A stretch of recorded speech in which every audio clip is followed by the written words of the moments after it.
So we're going to make a wrist corsage now. So to do this, you need your little Velcro strap, you need your piece of satin ribbon, you will need some silver wires, some stretchy tape, or stretchy tape or the paper tape, whichever one you prefer, and you'll need your flowers. So I have wired and taped already. Everything is wired on a single leg mount, so making a hook and then wrapping one piece of wire around the stem and the other piece of wire. The only thing with this is you have to be really tight with it. You have to really make sure you're wrapping your wire around tight. This is because the dried material is a lot thinner than fresh materials and it's very easy for it to fall off. When you're taping, you don't need to go all the way down to the bottom.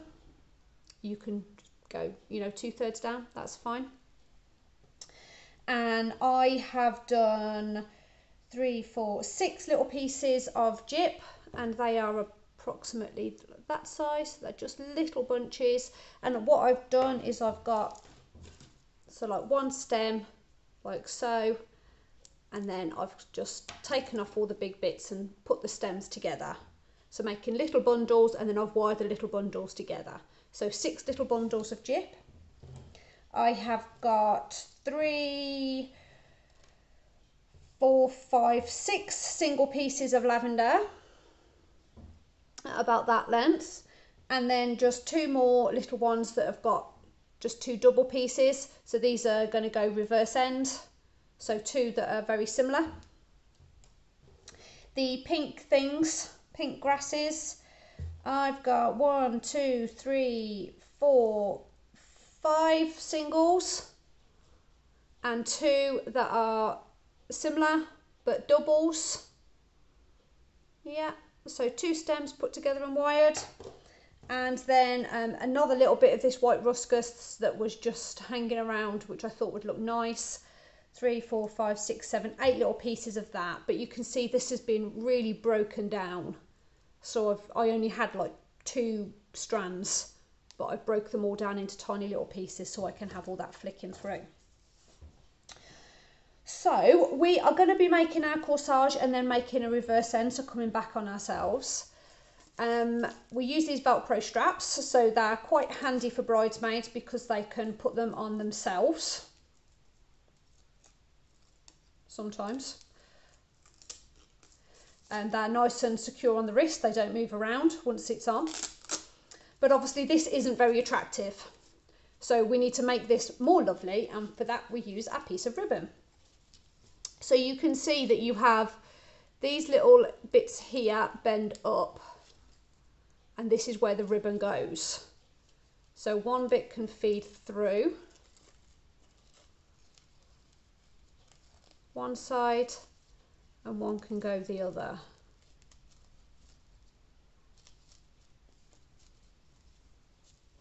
And that's quite strong there. I mean, you can press the wires down to firm it up, but that's fine. You could glue it if you wanted to in position, but to be honest, I've always just left them as they are. And then once that's on the wrist, the Velcro ties, the Velcro sticks, and then you can tie the ribbon in a nice bow and have your ribbon trails down the wrist. So we're going to put that aside for later, and then we are going to start with our corsage. So we've got everything wired up ready. So these are our focal, because they're the biggest flower that we have. So this little one is going to be the end. I'm going to save that till later. This is going to be the one at the top because it's bigger. So this one, put aside for when you finish. Put aside a bit of lavender for when you finish. And also a nice piece of ruscus. So this has got a lovely finish on it. I'm going to make sure, maybe not that one. A nice one, that one. I'm going to make sure I've got a nice piece to finish with. So, with our corsage, we need to make a branching unit to start with. So for that, I'm going to use just a bit of this, the ruscus. So you could be using fresh eucalyptus as well at this stage if you have some. You might want to be taking that out of one of your arrangements. So to make a branching unit, you have one stem longer than the next one that's coming in and tape them together. So if we was using this with real flowers, we'd probably be using ivy leaves. And then I'm going to bring in another one lower than that.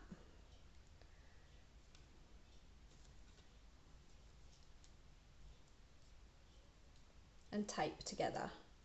So we've got 3 pieces of our base, which have been taped together to form one. So if you can see, this was our original, then there's a second one a bit lower and a third one even lower. So that's going to form our base at the back. So I'm going to bring in some lavender.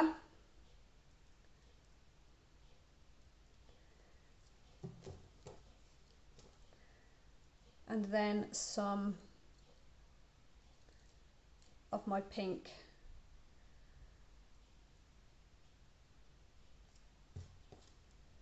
I don't know what it is, corn, whatever it is. And then some gypsophilia. So I only want just a little thin piece of gypsophilia because I only want a hint of it at the top. So like we do, like we talked about transition, we want it thinner at the top than at the base. And I'm just going to keep securing that as I go. So a little bit of tape round there, but now that's my binding point now. So just to bring a little bit of white into the middle, I'm just going to bring that on top.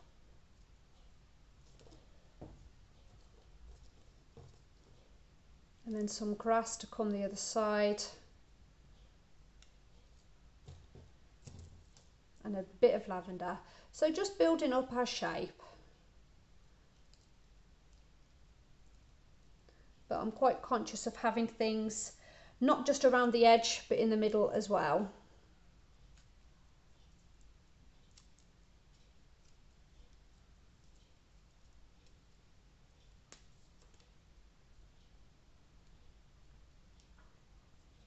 So that's what we have so far. So now I'm going to start bringing in a bit down here. I'm going to bring in a bit of gypsophilia, and it's going to start coming out now. So we've got this nice point here, and it's going to start coming wider both sides to form like a triangular shape.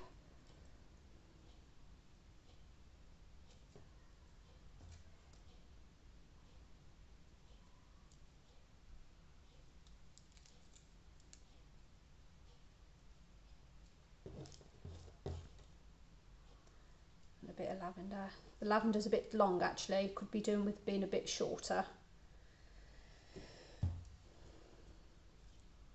So you can put in one stem at a time and tape, or you can do a few and then tape a few in at once. I have preference of doing a few, but whatever works for you is fine. And of course, because things have been wired, you can keep constantly manipulating and moving things where you want them to be.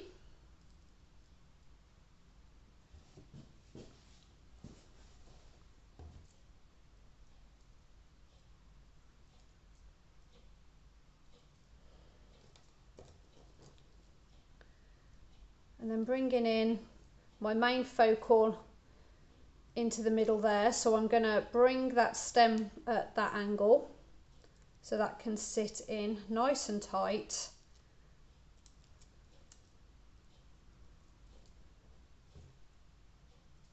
And then a bit of gyp just to cover it. So we're not having any foliage. It's a bit tricky covering all the little gaps. So that's where the gyp comes in. Now I'm doing this really quite tightly with the tape. I'm also now I've got that central one in because I do want that to be higher. So I want the profile to come round. So very much like you was doing with your single endeds last week, this is the same sort of design of that. This is the the center of the back third. So we have a third and a third, and then we're going to have another little bit here. So we're nearly getting there really with it. So that's our central one. So we need a bit more jip in.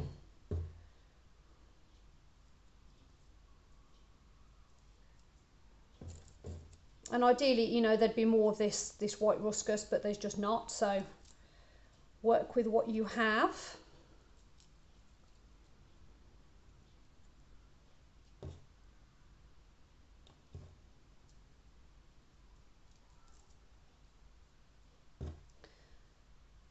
So I'm actually just going to take the top of,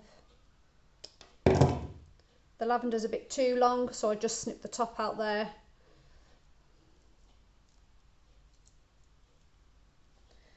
And tape.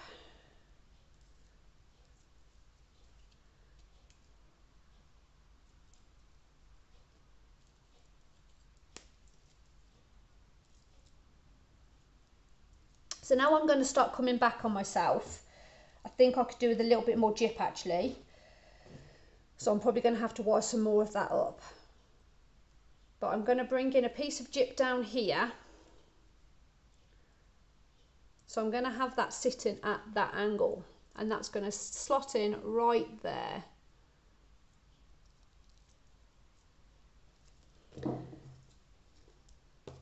And actually that piece as well, because it needs to be a bit heavier on the jip there.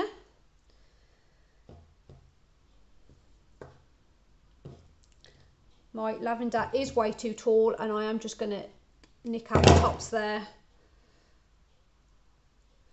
So all the stems are always facing this way. So although we want this flower going that direction, we don't put it in that way. You know, so the stems are always coming in the same direction.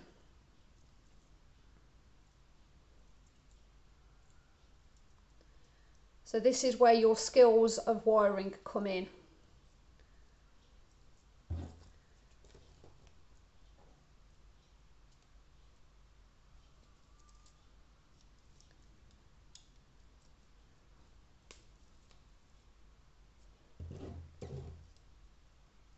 Now I'm going to bring in another piece of the grass just in this gap here, so I can put that in position and then bend the wire to where I want it to be. I have another one the other side.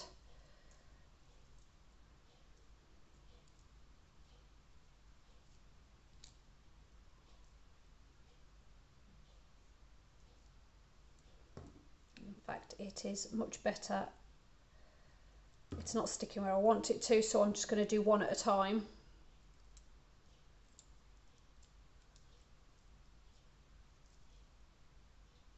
So you're always manipulating these things. And so don't be afraid to do so. To get them in position and then move them around, that's absolutely fine. And I'll bring another one in this side to match.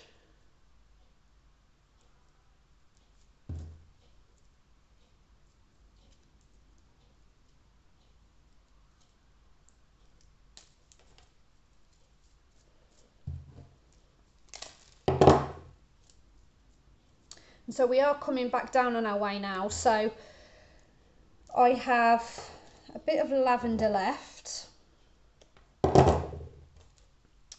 I do need a little bit more jip, so I'm just going to quickly do a bit more of that.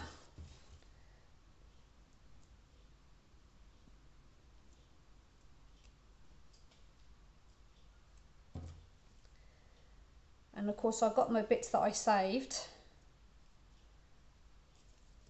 from before.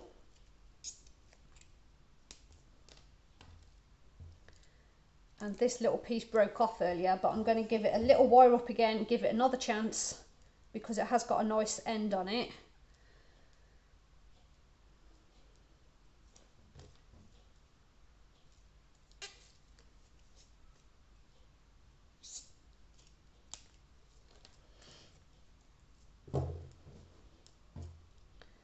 So I'm going to bring in a little bit more. It doesn't want to wire, that one. It doesn't want to go in. So I'm going to leave this piece. I'm going to bring in a touch more lavender here. And we are on our way back down now. So I'm going to bring in this piece, which is going to be right back. So we're going in at this angle. So it's a real sharp angle to reverse. Also with the ruscus. And I am, because they are a bit funny, like with fresh flowers, I have to say it's easier with fresh flowers, but the dried has no movement in it. So it's easier if you put in one stem, tape it, get it where you want it, and then position in another one.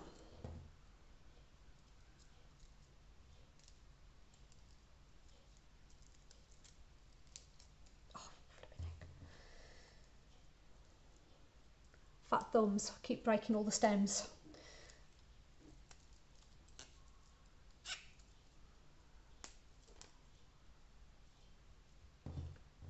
And then just to finish off here, I'm going to bring in a bit of gyp this side.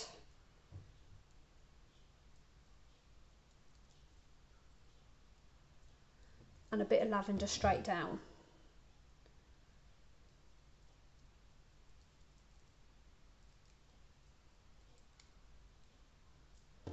So when I'm tucking the tape in now, I'm making sure that I'm going really, really high up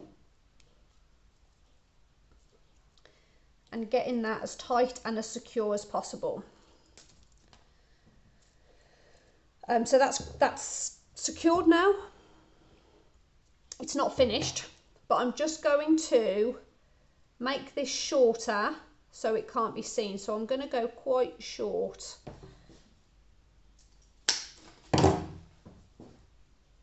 You could thin out these wires if you want to, but to be honest, that's not too thick really. And then just to finish that off, I'm going to go over with the tape, just so that none of those ends are showing. And then now, very, very gently, because they are brittle, we can bend them back down.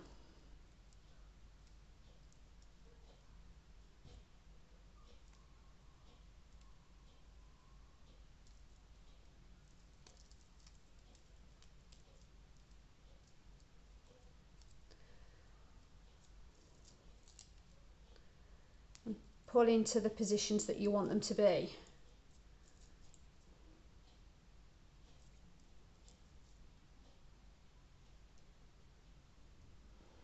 And there we have it. That's the corsage done. So we've got the 1/3, 2/3, and then our final third. I think I need some more gyp this side. If you can see, I've got a bit of a hole there, so it needs some gyp or some more lavender. Would probably look quite nice. Bit of lavender would be lovely there. And then this has to be secured onto our bands.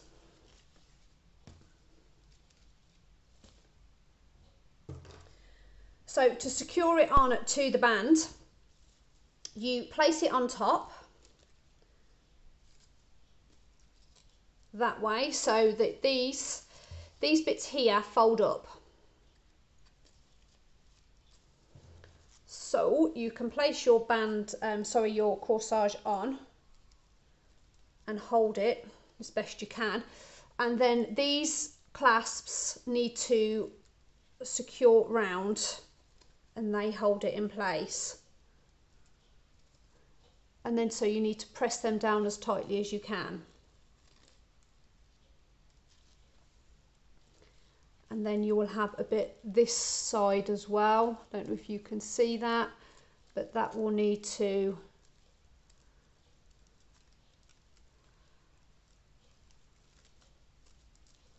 fold in and it secures it.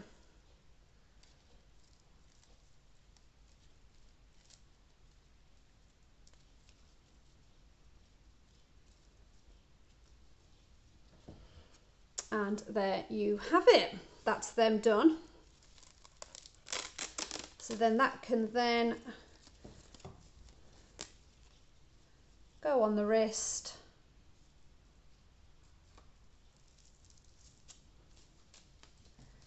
And if you wanted to cover this bit up as well, so obviously it could go either way, but then they can cross over and that would hide the top bit there. It's very hard to do with one hand. You need a partner. So that's on, you cross that at the bottom. That one goes over top, covers your stem there, background, and then ties in a knot at the bottom. And there you have your wrist corsage.